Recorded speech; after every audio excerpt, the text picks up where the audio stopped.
Papa left 'cause Mom was too big. I promise. I'll never leave you. Ruth's needle pulled thread through silk by lamplight, each stitch careful and precise. The wedding dress lay across her lap, intricate lace and beautiful beading that had taken weeks to complete. She was talented, everyone said so, even if it never seemed to matter much. "Mama, come to bed. You've been sewing all day." Ruth looked up. Alice stood in the doorway rubbing her eyes, 6 years old in her nightgown. "Just final touches, sweetheart." Ruth held up the dress. Candlelight caught the fabric and made it shimmer like something from a dream. Alice's eyes widened. "It's beautiful, Mama." Ruth smiled tight. "The bride will be happy." Alice's face fell. The wonder disappeared. "Mama, if you'd made a dress this beautiful for yourself, would Papa have stayed?" Ruth's heart cracked. The needle stilled in her hand. She set the dress aside carefully and opened her arms. "Come here, my love." She tucked Alice into bed and sang the old lullaby softly, stroking her daughter's hair until the child's breathing slowed into sleep. Then Ruth sat by the window in darkness and let herself remember what she'd spent 2 years trying to forget. 2 years ago, William had walked through their door with a woman Ruth had never seen. Younger, thin, smiling like she'd already won. "This is Margaret. I'm living with her now." Ruth's hands had gone numb. "What are you saying?" "I feel ashamed standing beside you, telling people you're my wife." He gestured toward Margaret without looking at Ruth. "You can stay here 6 months while you find work. After that, the house is mine. We have a daughter. You'll figure something out." Little Alice had been 4 years old then, peeking around the corner with confused, frightened eyes. "Papa? Where are you going?" William didn't even look at her. Just turned and walked out the door. Alice ran to Ruth. "Why is Papa leaving?" Ruth held her and cried. "I don't know, baby. I don't know." Ruth blinked. The memory faded. She folded the finished dress and blew out the lamp.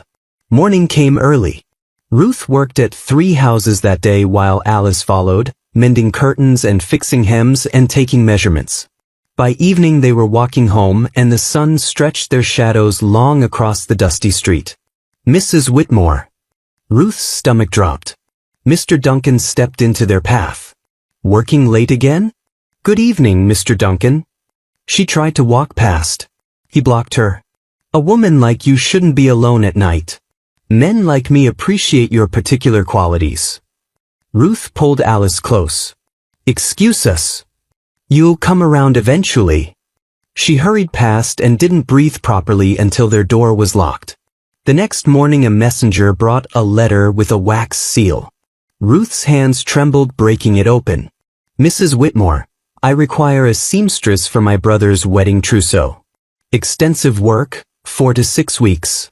Payment upon completion, $50. Catherine Hart, $50. 3 months of rent." Ruth wrote back immediately, "Yes." 3 days later she and Alice rode a borrowed wagon toward Hart Ranch. The house appeared on the horizon, 2 stories of whitewashed wood with pastures stretching forever. Horses grazed in groups so large Ruth lost count. Alice pressed against her. "Ma, look at all the horses." A woman waited on the porch. Tall, elegant, cold eyes. "You're the seamstress?" "Yes, ma'am. Ruth Whitmore. This is my daughter Alice." The woman's gaze moved over Ruth's body in one quick assessment. "I'm Catherine Hart. The child can play outside. Keep her away from the livestock." Inside, another woman waited. Beautiful, dark hair, expensive dress. She looked at Ruth like mud on her shoe. "This is Virginia Pemberton. My brother's intended." Virginia's lip curled. "This is the seamstress? She comes highly recommended." Virginia sniffed. "If you say so." Ruth began taking measurements while Virginia made small, cutting remarks. "Make sure the waist is very small. Very small. I can't stand loose fabric." "Of course, ma'am. And the neckline should be flattering. Not like..." Virginia's eyes traveled over Ruth's body. But you understand. Ruth's face burned, but she kept her hands steady and her voice professional. Yes, ma'am. Outside, Alice wandered toward the corral where a man was working with a chestnut mare. Tall, weathered, kind eyes. He looked up and saw her standing at the fence watching. Hey there. He walked over. You lost.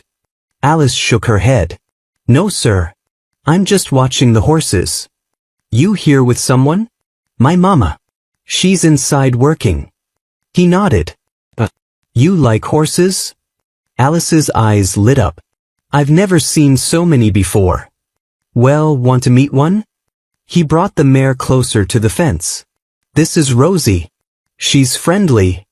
Alice reached up carefully to touch the horse's soft nose.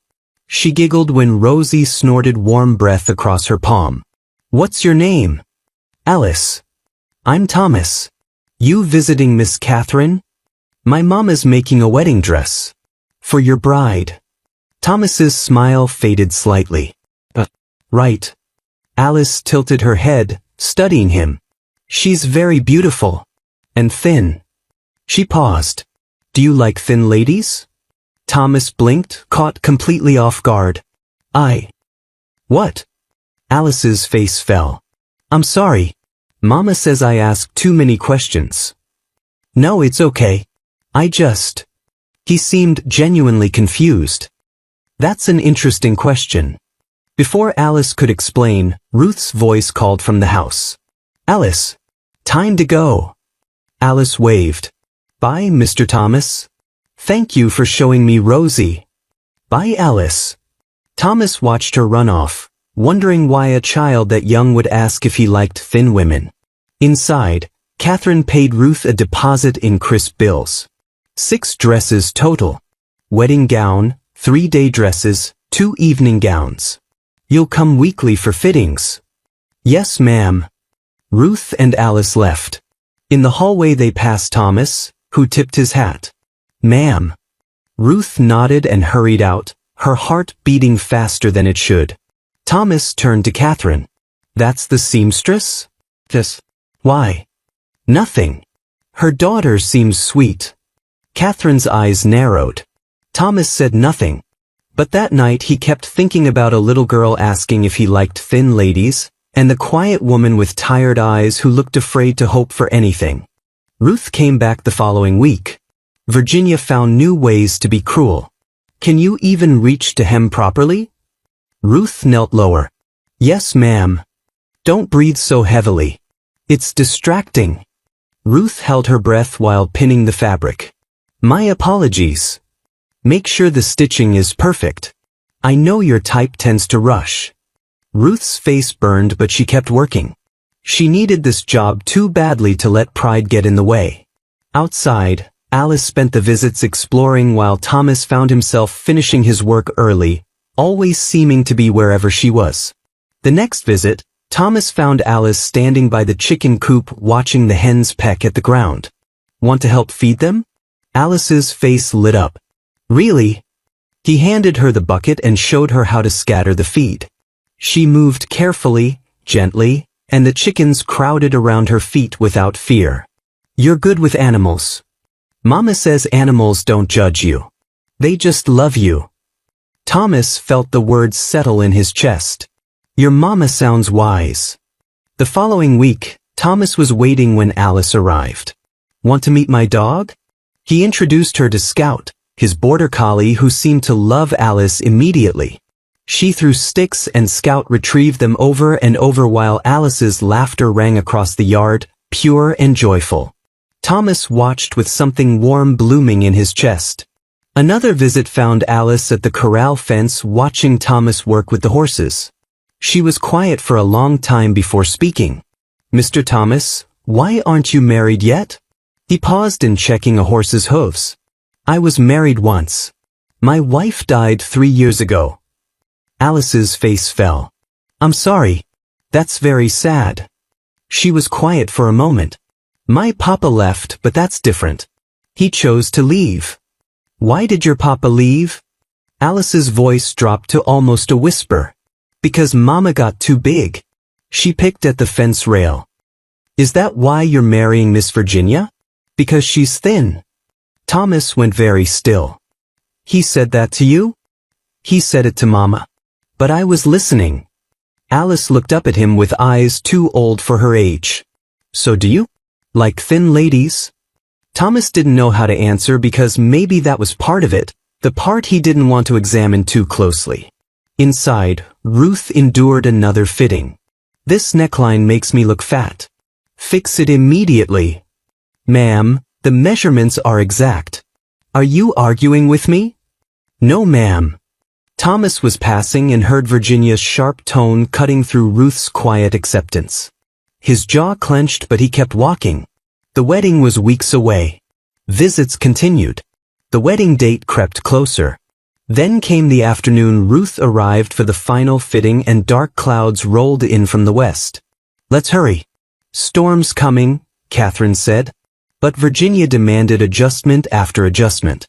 By the time she was satisfied, rain hammered the windows hard enough to rattle glass. Catherine looked outside at lightning splitting the sky. You can't travel in this. The roads will flood. Ruth wanted to refuse, but thunder shook the house and Alice pressed against her with frightened eyes. Catherine gave them a guest room. That night the storm raged. Alice cried at each crack of thunder. Ruth held her and sang softly. Hush now, my darling, the prairie is still. Moonlight lies soft on the faraway hill. Papa rides home on a slow-moving star, while angels keep watch from wherever you are. Close those sweet eyes, let the coyotes sleep too. Mama is here and she's holding you.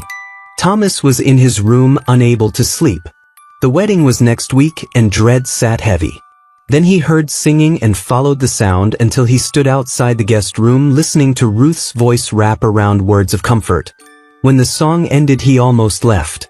But Alice's voice stopped him. Mama, are we going to be okay? Yes, baby. Always. But what if we can't pay rent? Mrs. Calloway said. Shoo, don't worry about that. Thomas knocked softly. Ruth opened the door, surprised. Mr. Hart. I'm sorry for disturbing you. I heard the singing. It was beautiful. Alice peeked out. Mr. Thomas. Hey, Alice. He looked at Ruth. I couldn't help overhearing about the rent. If you need help. Ruth's face went blank. That's not your concern. I'm making it my concern. Mr. Hart, we're managing. Are you? They stared at each other. Something passed between them. Alice yawned. I should put her to bed, Ruth said quietly. Wait, can I tell her about the ranch? Might help her sleep. Ruth hesitated before nodding.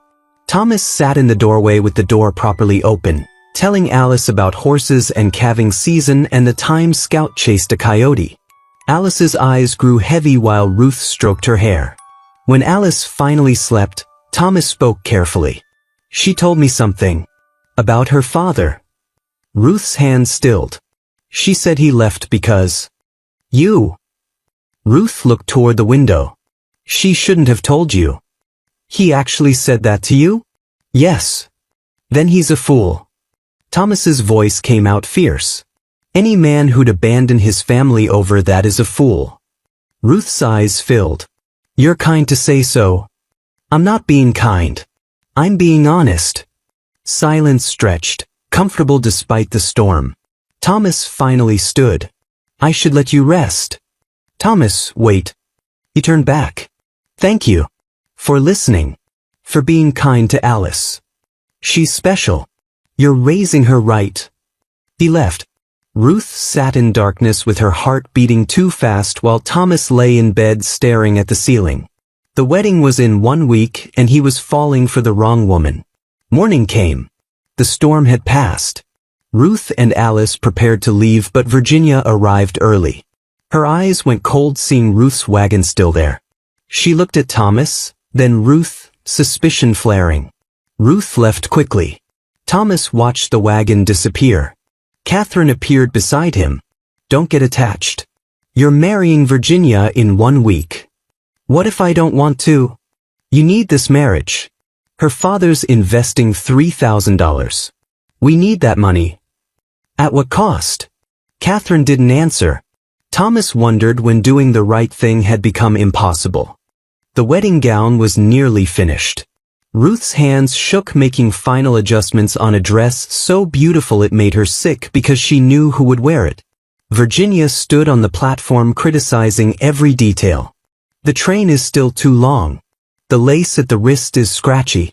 Fix both immediately. Ruth knelt to adjust the hem, her face burning. Yes, ma'am. Virginia watched her struggle to stand. Must be difficult getting down there. Outside, Alice played with Scout. They'd become inseparable, chasing each other while Alice's laughter rang pure and joyful. She ran past Thomas's study window and saw it standing open, an inkwell sitting on the sill. Pretty glass filled with blue ink catching sunlight. She picked it up carefully, just wanting to see it better. Scout barked suddenly right behind her. Alice startled. The inkwell slipped. Everything happened slowly. Glass shattering, ink splashing black across her dress and the ground and through the window onto something white inside. Virginia's scream could have shattered more glass. She ran into the study and saw the massive stains spreading across the wedding gown's bodice. You little monster. Alice started crying. I'm sorry. I didn't mean to. Virginia grabbed Alice's arm hard.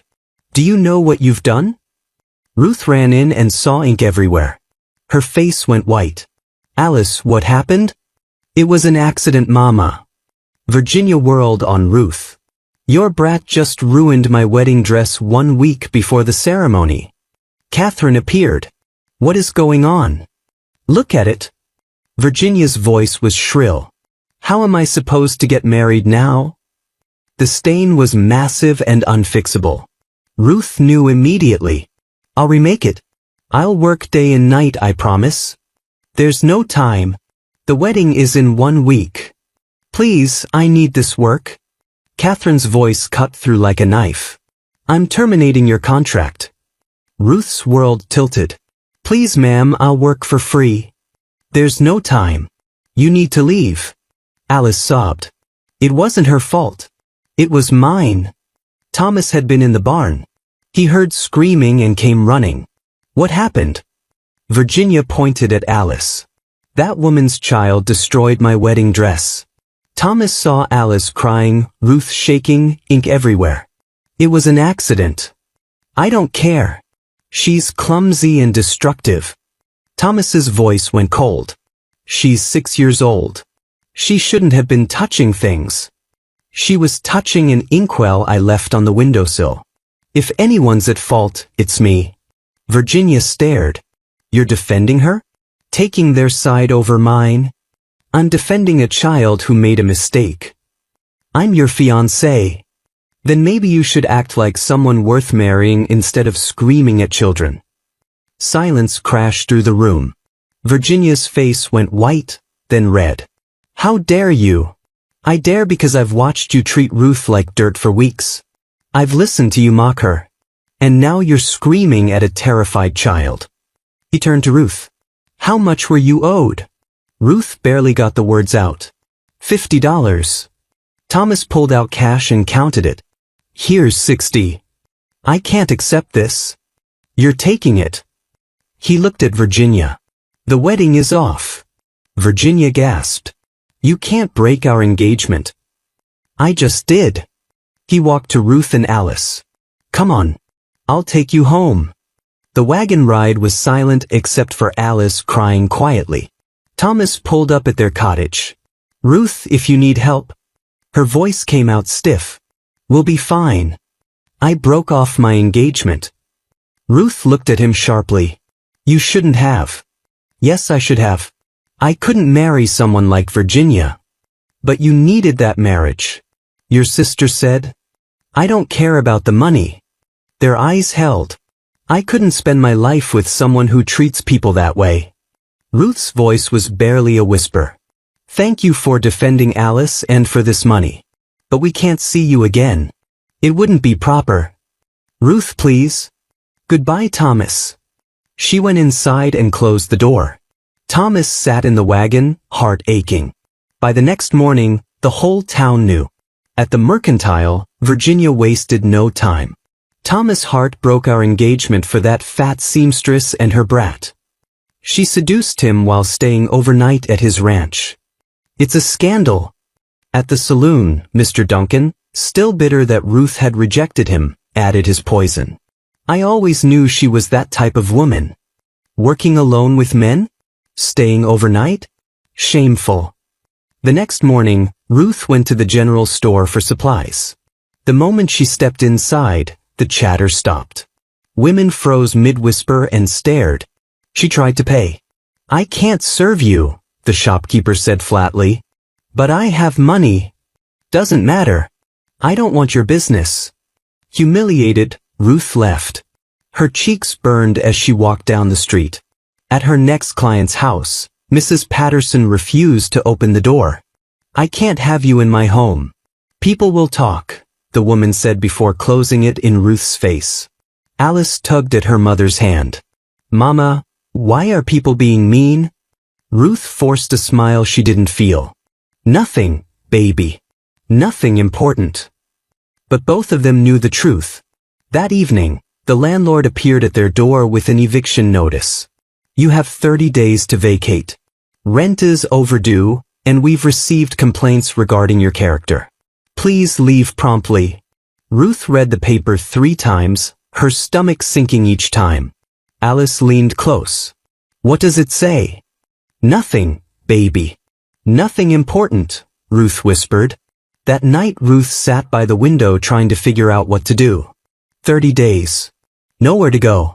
No money. The whole town against them. She had to figure something out. Alice was depending on her. That was all that mattered. Thomas rode to Ruth's cottage 3 days after the gossip started. He had to know if she was all right. He knocked, waited. The door opened a crack and Ruth stood there looking drawn, eyes tired in a way that had nothing to do with sleep. You shouldn't be here. I needed to see if you're all right. We're fine. Her voice was flat.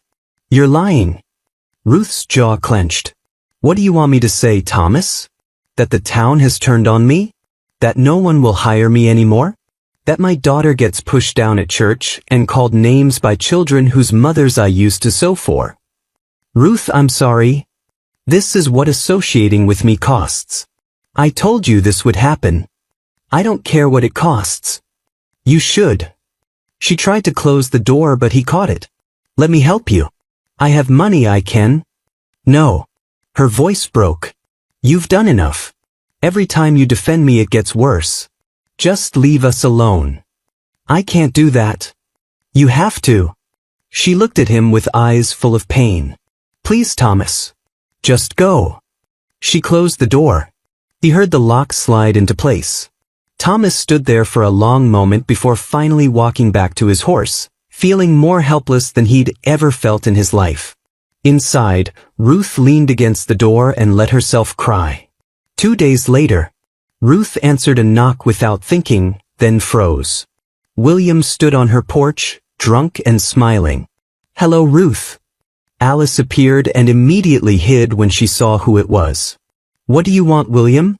Heard you made quite a scandal. Living at some rancher's house, ruining his engagement. He stepped closer. Ruth could smell whiskey. Sounds like you owe me something. I don't owe you anything. Alice is still my daughter by law. Unless you want me taking her to the workhouse where she belongs, you'll pay me $100. Ruth's blood ran cold. I don't have $100. Then I'm taking her tomorrow morning. The law's on my side, Ruth. You're a woman of questionable morals now. No judge will choose you over me. You abandoned us. Doesn't matter what I did. What matters is what the law says. He straightened. Get me the money by tomorrow or lose your daughter. He walked away.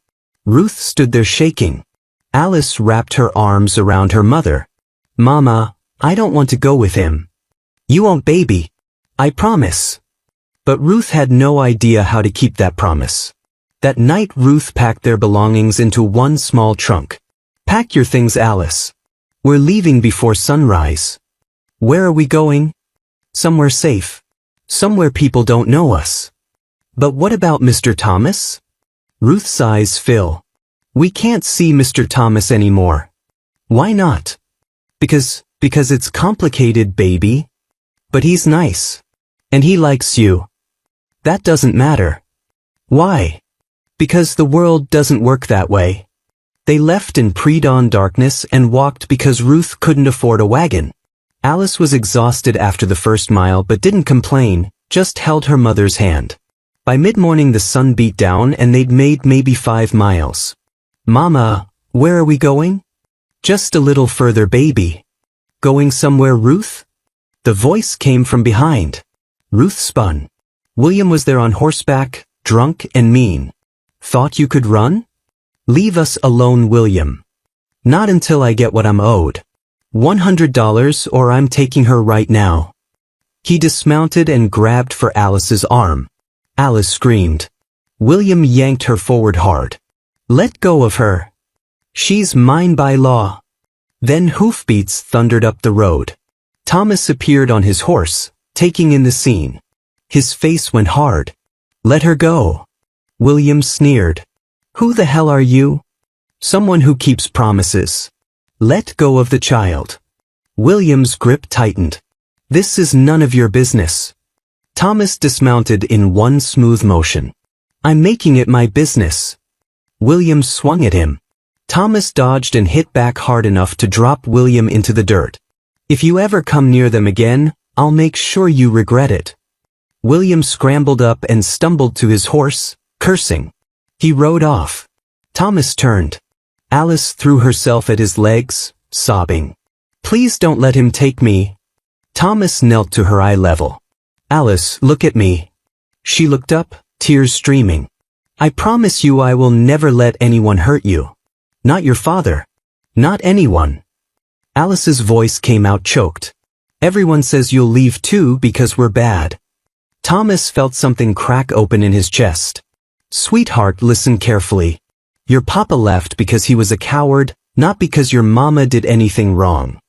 But he promised he'd always love us. I'm not your papa. When I make a promise, I keep it. Every single time. He looked up at Ruth with tears in his own eyes. Both of you. I'm not leaving. He stood and faced Ruth directly. Marry me. Ruth stared. What? Marry me right now, today. If you're my wife, William can't touch Alice. I become her legal father. He has no claim. Thomas, you're losing everything because of us. I'm not losing anything that matters. He stepped closer. I'm not proposing out of pity. I'm proposing because I can't imagine my life without both of you in it. You barely know us. I know you're the kindest person I've ever met. I know you're brilliant and talented. I know you're the best mother I've ever seen. His voice dropped. And when I hear you sing, I feel something I haven't felt since my wife died. I feel hope. Ruth's tears fell faster. Thomas, I don't know. Say yes. Please. Alice tugged Ruth's skirt. Say yes, Mama. Please.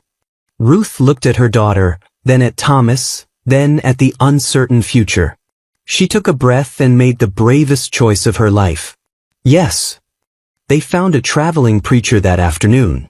The ceremony was simple, just the 3 of them standing beneath an old oak tree. Thomas used his mother's ring. When the preacher said, "You may kiss your bride," Thomas hesitated. He turned to Ruth, his voice low so only she could hear. Only if you want to. Ruth met his eyes. After everything she had been through, the choice mattered. She gave a small nod. The kiss was brief and gentle, not a claim, not a show, just a promise of safety. Alice clapped her hands. You're married? Thomas scooped her up. That means I'm your papa now, if you'll have me. Alice wrapped her arms around his neck. Yes. I want you to be my papa. They rode back to the ranch. Catherine was waiting on the porch. She saw Ruth and Alice and her face went cold. What is this, Thomas? This is my wife Ruth and my daughter Alice. Catherine stared. You married her without telling me? Would you have supported it? Silence stretched before Catherine turned and walked into the house. Thomas showed Ruth and Alice to the main bedroom. "This is yours. I'll take the guest room." Ruth looked at him. "Thomas, you don't have to. I want you to feel safe. This marriage happened fast. I don't expect anything. I just want you both to have a home." He paused at the door. "Take all the time you need." 1 week later, William filed for custody, claiming Ruth was unfit and Thomas had coerced her. The court hearing was packed. William's lawyer painted Ruth as immoral while Thomas's lawyer countered that William had abandoned his family. The judge interviewed Alice privately. "Do you want to live with your mother and Mr. Hart?" "Yes, sir." "Why?" "Because my new papa is kind and keeps his promises. My old papa broke all his promises, but my new papa keeps every single one." The judge ruled in their favor. William lost all parental rights and was ordered to stay away. Ruth nearly collapsed with relief. Thomas caught her, holding her close while she cried. The months that followed were hard. The bank threatened foreclosure. Clients abandoned Thomas. Cattle sales dropped and money got tight, but Thomas never wavered. He worked harder. Ruth helped with ranch accounts, finding errors and fixing calculations. Alice helped where she could. Catherine came to visit after 6 months of silence. She knocked and Ruth answered. "Mrs. Hart, may I speak with you?" They sat on the porch in awkward silence before Catherine spoke. "I was wrong about you. Wrong about everything. I thought I was protecting Thomas, but I was controlling him." She paused. "I see how he looks at you now. How Alice has blossomed. How you've made something beautiful. You saved him and I almost destroyed that. Can I be part of your lives again? I've missed my brother." Ruth smiled. "He's missed you too." Catherine rejoined the family and helped with finances. The ranch slowly stabilized. Ruth took in sewing work and her reputation rebuilt. Alice went to school with Catherine's help. The slow burn between Thomas and Ruth built over months of working side by side. Small touches. Long looks. Conversations that deepened. One evening on the porch after Alice had gone to bed, Thomas finally spoke. "Ruth, I need to tell you something. I didn't marry you just to protect Alice. I married you because I was falling in love with you." Ruth's eyes filled. "I was afraid to hope you felt the same." He kissed her properly for the first time, deep and real and full of months of wanting. They moved into the same room that night and it felt like coming home. 1 year after the wedding, Ruth sat on the porch sewing a tiny dress. Thomas came home from working cattle and saw what she was making. His eyes went wide. "Ruth." She took his hand and placed it on her belly. "We're having a baby." Thomas's face broke into pure joy. He kissed her deeply. Alice ran over. "What's happening?" Thomas picked her up. "You're going to be a big sister." Alice squealed and hugged them both. That evening the family sat together on the porch. Ruth sang softly, the same song from the storm night. Alice leaned against Thomas half asleep while he held Ruth's hand. "Do you remember that night during the storm?" Thomas asked quietly. "When I sang to Alice?" "Yes. I knew then that I wanted this. All of it. You and her and this life." Ruth smiled. "Even knowing what it would cost?" "Especially knowing the cost. It proved you were worth fighting for." Alice mumbled sleepily. "Papa." "Yes, sweetheart. You kept your promise. You didn't leave." Thomas's voice was thick. "No, baby. I didn't. And I never will." The sun set and painted the sky in shades of orange and gold. Ruth thought about Alice's question from so long ago, whether a beautiful dress would have made William stay. The answer was no. It was never about dresses or size or what the world thought. It was about being chosen. Thomas had chosen them when they had nothing, when the world said they weren't worth it. He'd kept his promise every single day. He'd never left and never would. They sat together as darkness fell, a family built from broken pieces that fit perfectly. This was home.